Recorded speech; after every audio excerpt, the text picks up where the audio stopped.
Hello and welcome to more One Life to Live. I'm Leslie Miller. Coming up on today's show, we're talking to Daytime Emmy winner Jerry VERDORN, who plays Clint. Spent about 2 years in house arrest in this very set. And to Kelly Missile, who plays Danny. Oh my God, it's so much fun to play. And you'll be talking to them too on Skype. Plus, the lion that roared for One Life to Live, Snoop Lion, talks about One Life to Live's new theme song. You know, it's a beautiful situation. We love the show. And how did all the actors in Landview, from the stars to the extras, get their jobs? We asked the woman who knows all the secrets. It really is this incredible family. But first, who's been watching the citizens of Landview and what did they see? Find out with this look back at One Life to Live's most intriguing moments of last week. Well, I wanted to introduce you to the new me. Zen Todd. Oh dear. Guys, this does not look cheap. Oh, it was not. It's, oh my gosh. This cost more than my first car. Where did you get the money? How did you afford this? I had to leave town for a while. But you just got back. I know. But it can't be helped. What's so important? It's not easy. That's why I didn't want to have a kid. Well, maybe you should have thought about that when you didn't wear a condom. Yeah, well, maybe you should have thought about that before you decided to change your mind about an abortion. So what? You knocked her up and you don't want to have anything to do with her or the kid, but no one else can care about your girl? Oh, you're out of line right now. You know, having a reputation for being good in bed isn't the worst thing in the world. Maybe it's just the sheer number of the reviews.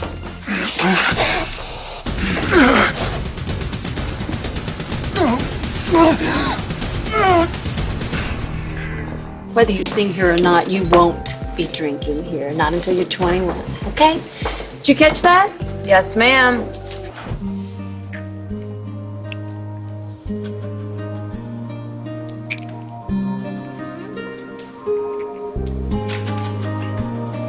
He had his hand on my throat, and he said that he'd been poisoning me. Then why the hell would he need to strangle you? I have no idea. What, do you want me to solve the case for you? You said the Pellegrino Fund was, I don't know what you called it, a once-in-a-blue-moon opportunity. Yeah, but I didn't drop $5 million into it.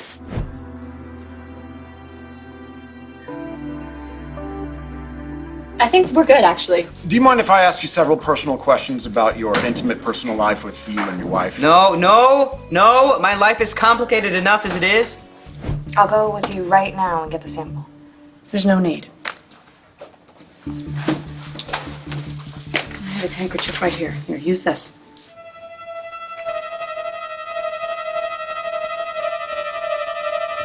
So Clint and Vicky didn't make it to the altar again. Luckily, actor Jerry VERDORN, who plays Clint, had no trouble showing up for our exclusive interview. I know you are such a nice man, but Clint Buchanan is very manipulative, not always a nice guy. He's not always a nice guy, and he tries his best since he had a near-fatal heart attack, because that will do to a man, to try and look at life differently. I spent about 2 years in house arrest in this very set, so as an actor, I never left the door. It seems like he's regaining Vicky's trust. She sees him trying, and she sees him doing well for the family and the kids. And so I think I'm wooing her and winning her again. You have never looked more beautiful than you do right now. Flowers. She said she didn't think that it would last. I'm going to tell you right now that I don't think it's going to last. Because Clint is probably going to be up to his no-goodness again. But right now, we're kind of happy. Let me tell you something about Erica, though. When I got on the show, this woman remembers every storyline for the past 40 years. And since I was a recast, I had all these questions like, are you my daughter? Are you my... Right. Have I slept with you? And she would bumper sticker all these storylines for me. It was like a dream come true.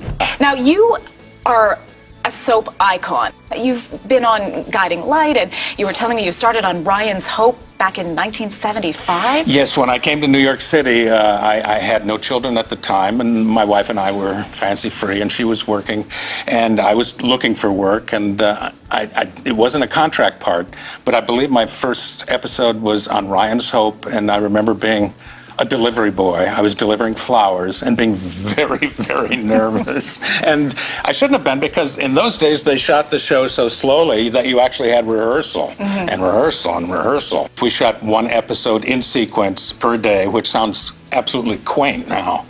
And As the years went by and the technology got better, we started doing more and more things in fewer hours.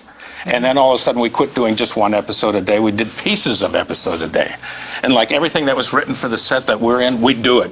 There's so many new, younger cast members on One Life to Live now. What advice do you have for them? My advice to any young person or any person on the show is don't get behind with your homework that you should be doing in your living room, learning lines and setting up a performance, maybe bring some ideas for the director. Because once you get behind, it's almost impossible to catch up. So if Clint and Vicky can't get it together after 30 years, what chance do Landview's young people have? We spoke to Kelly Missel about what's next for Danny.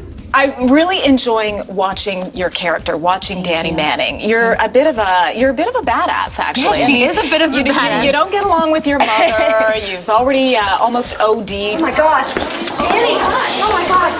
You've been in the hospital, now you're out of the hospital, and you're, playing drinking games. You've got 2 guys for roommates. Kind of fun, right? No, oh my God, it's so much fun to play, and of course it's all in a controlled, safe environment, but it's still fun to kind of be the rebel child on the show.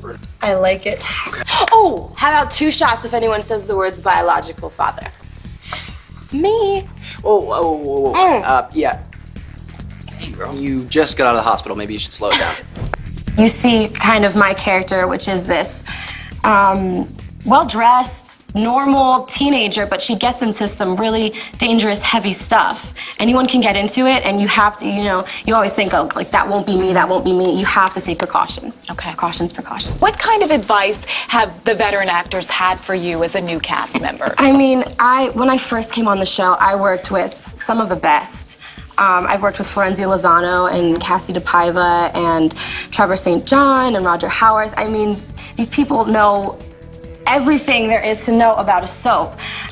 So I think that some of the best advice that I've gotten is probably from Florenzia. If you need time on set or you need to do something on set, it doesn't matter what's going on, you take your time and you get into it, She's very maternal on set, and we really kind of role play before we do a scene. So I've definitely taken that into my acting, and it's helped a lot. How does it feel? Did you guys bond right away? What's the chemistry? We did. Like? Well, I had met Rob, who plays Matthew, on one of the photo shoots that we did, and instantly we had this chemistry, and he was so nice. But working with Corbin, who plays Jeffrey King, we all it's really jumpy and funny and like fast and spontaneous, so there's a lot of funny stuff that goes down in the apartment. Is Kelly anything like Danny in real life? Yeah, a little bit. I'd say I relate most to her. She's kind of a tomboy, kind of like just wants to be in with one of the guys. It's like kind of how I am in real life too. So, what's your favorite characteristic about Danny? My favorite, she says what's on her mind, and she doesn't really care who's watching. She's very bold, if she's not going to leave like a white elephant in the room, she's going to be the one to be like, there it is, get your mind out of the gutter. Yeah, that's kind of cool because I'm not like Speaks that. her mind. Speaks her mind. With everybody. Everybody, doesn't matter who it is. Can't get enough of Jerry and Kelly? Don't worry. When we come back, it's your turn to ask them questions on Skype. To learn more about our newest cast members, come with us as we meet One Life to Live's casting director and find out how she picks the actors. I'm Allison Goodman, the casting director for One Life to Live. I was a fan of the show growing up. I started casting soaps during the last years of Guiding Light. 72 years, I think Guiding Light was on the air. Soaps are so different from any other genre. It really is this incredible family. I don't want somebody to come to set that's kind of a diva, because once you get here, you are part of a team. We move quickly. Even people in the office. Yesterday in our production meeting, they mentioned something about 124 pages. We do so many scenes per day. You need the actors to adjust on set. So in an audition, I look for people who can really, really do that. He's a Buchanan, just like you. And the Buchanans take care of their own. You want recast to kind of seamlessly fit in, but bring something new to the character. So Robert Gorey as the new Matthew was a great find because Buchanans are such a huge family on the show. I've been auditioning him for years, and it was amazing to actually have him come in and have the producers fall in love with him. When we were doing the role of Destiny, we brought all the girls in to read with him. Jen Pepperman, our EP, was there. And for Laura, she said, we're gonna do an improv situation. They were coming home from a club at night, and they were getting closer and closer in the scene and kind of touching each other a little bit. And I kept looking over to Jen like, when are we gonna end this? They did not kiss, but they played so well together that we knew that they were gonna be a great Matthew and Destiny. You don't give a moment's notice to me or your son. I told you I didn't want to be part of your life. And I heard you loud and clear. Because the writers had this grand idea for what the Jeffrey King character would be, I placed a lot of pressure on myself to try and find someone new and interesting, and I could not have asked for better than Corbin Blue. If you wait for him to show up on your doorstep, your son is going to be going off to college before he gets to know his father. Casting JWoww was actually much easier than one might think. She's just game. Syrup, because he's so sweet. She wants to act, she wants to learn. She came here, was like hanging out at the craft service in her slippers, so we hope that she's around for a long, long time. I do come out at least once or twice a week and just kind of check in and make sure they're having fun. I like them to know that I'm there if they have any problems. I have such pride in seeing them do really good work. It's always nice to get a pat on the back from someone else saying, oh my God, you cast them? They're great. But the casting department doesn't just hire the lead actors. They also hire all those people that you see in the background. See how that happens. It's not just about like plugging people in to have his bodies in the background. It's definitely about what is being called for in the script. And make sure you tune in next week, where our special guest will be Andrew Trachetta, who plays everybody's favorite problem child, Jack Manning. Your questions for Jerry VERDORN and Kelly Missile in just a moment. Plus, we go behind the music with Snoop Lion. But first, a trivia question. Clint's not the only Buchanan who married Vicky. Which brother's heart did Vicky also steal? Was it Bo, Ben, Max, or David? The answer when we come back.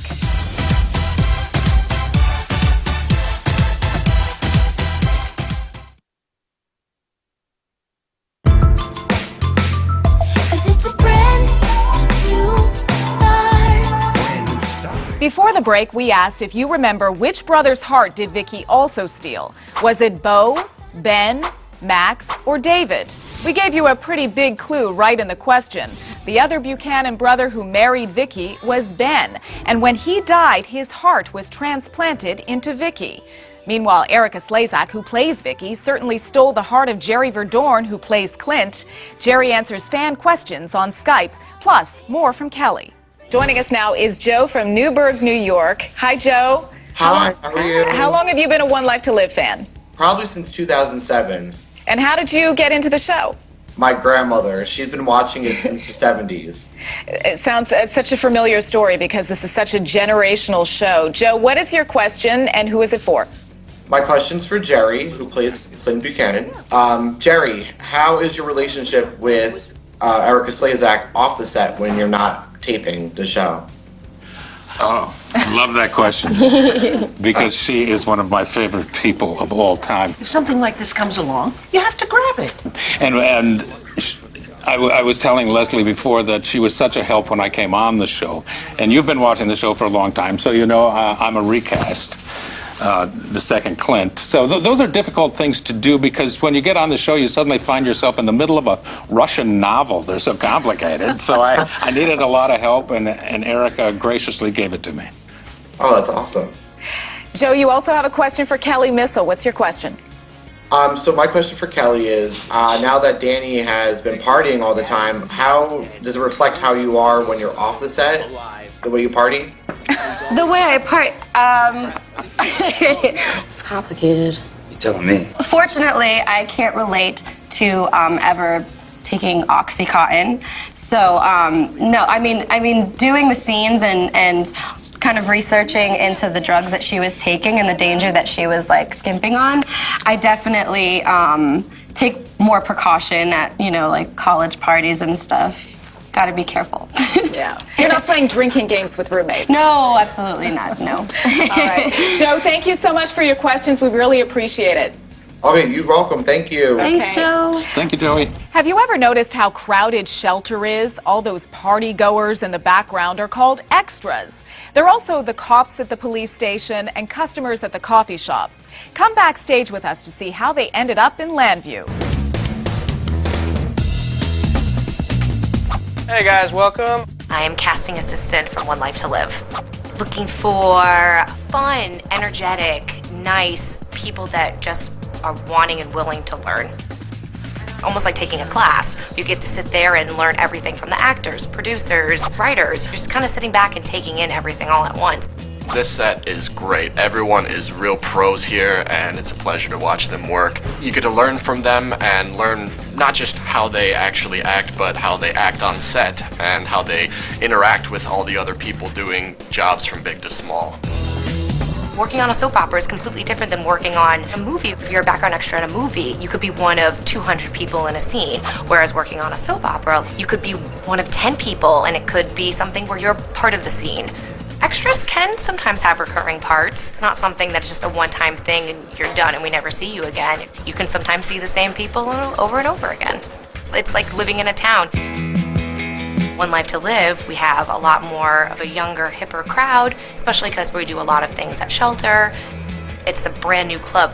You have to think about who would they want to be going to their club and who's their goal target audience. It's not just about like plugging people in to have as bodies in the background. It's definitely about what is being called for in the script.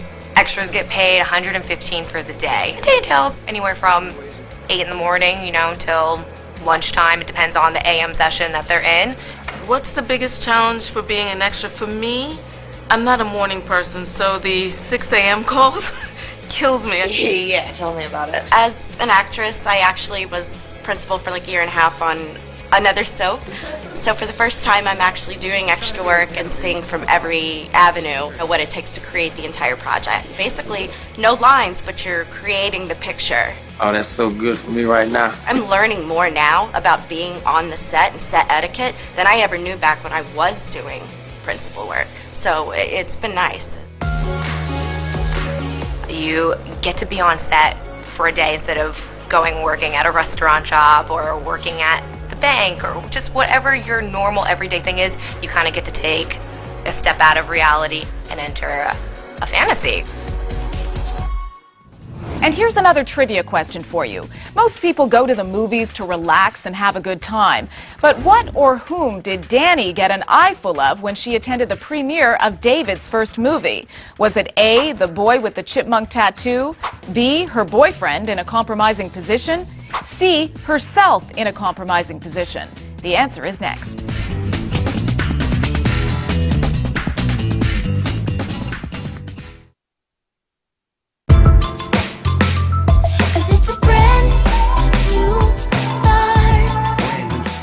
So what or whom did Danny get an eyeful of when she attended the premiere of David's first movie? Was it the boy with the chipmunk tattoo, her boyfriend in a compromising position, or herself in a compromising position? The answer is B. There on the screen, larger than life, was Danny's boyfriend Nate, a star at last of a porn movie. From chipmunks to lions, what do you think of One Life to Live's theme song, Brand New Start? It was written, produced, and performed by Snoop Lion, formerly Snoop Dogg. He's going to be a guest star soon. Let's meet One Life to Live's biggest fan.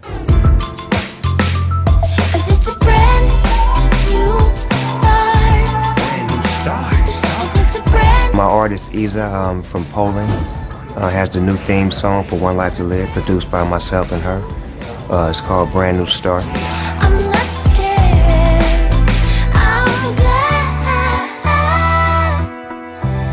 For them to give us the opportunity to put my new artist on it and to feature her, it's a beautiful situation. We love the show.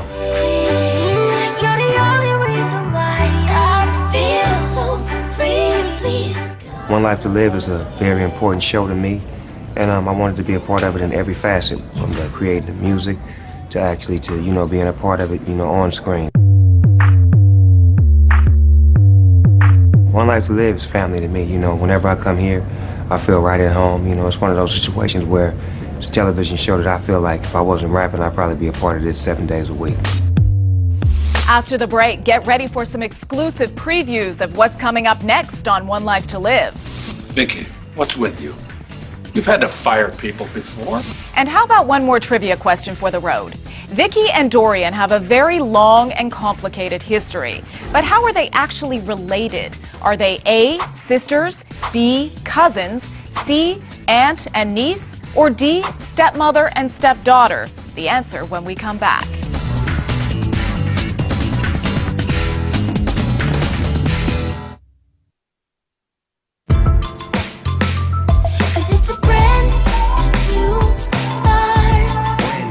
Vicky and Dorian hate each other so much, they've just got to be some kind of family, don't they?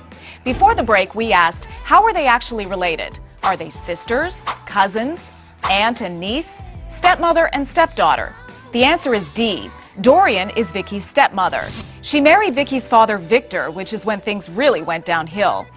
Well, that's it for now. But before we go, we want to show you an exclusive sneak peek of what's going to happen next week on One Life to Live. Manning, I think you gotta leave now. It's my case. Yeah, but if I need you, then I'll call you. I got you on speed dial. Vicky, what's with you? You've had to fire people before. These are major layoffs they're talking about. I don't even know how he would run the paper with a bare bones staff like that. Maybe they found ways to streamline production. You want a beer? I just told you I have to go to work. Right. Sorry. But a water would be great. Coming right up. He's in danger, and he's a very damaged man. I get it. No, I don't think you do get it. I don't think you can. I don't think any of us can. Make sure you tune in for that. And also make sure that you write us at moreoltl@theonlinenetwork.com or on Facebook and Twitter to let us know what you'd like to see more of on More One Life to Live. We'll see you next week.